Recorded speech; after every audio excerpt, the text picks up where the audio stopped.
দেবো না, দেবো না মানে দেবো না। হ্যাঁ, তোর যদি সমস্যা হয় তুই চলে যা।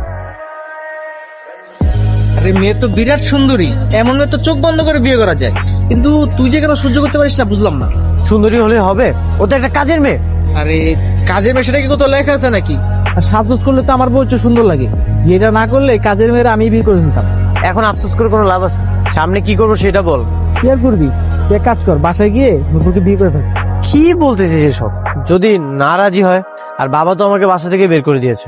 আরে পাগল, আঙ্কেল রাগ করেছে কারণ তুই যেন নূপুরকে বিয়ে করতে রাজি হোস, সেই জন্য, বুঝছিস? হ্যাঁ, আর নুপুরও তো তোর পছন্দ করে, তো এটা নিয়ে তোর সমস্যা হবে না। আরেকটা কথা, তুই তো এতদিন ওরে কাজের মেয়ের চোখে দেখছিস, তাই ভাল লাগেনি। এখন কি একটু বইয়ের চোখে দেখবি, দেখবি ভাল লাগবে। আপনি আমার ডাকছিলেন, কিছু বলতে চান?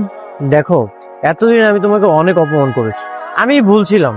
আসলে ধনী গরিব ভেদাভেদ করা কখনোই ঠিক না, যেটা আমি সবসময় করে এসেছি। তবে তোমার সাথে এতদিন থেকে আমি একটা জিনিস বুঝতে পেরেছি, নিম্নবিত্ত উচ্চবিত্ত বলতে আসলে কিছুই হয় না, একজন আদর্শ মানুষ হয় উত্তম। তুমি সারা জীবন জীবন সঙ্গী হিসেবে আমার পাশে থাকবে। সত্যি সত্যি আপনি আমাকে আপনার জীবন সঙ্গী বানাইবেন?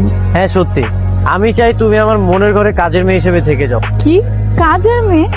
না না, তুমি আমার মনের ঘরে রানী হিসেবে থেকে যাও।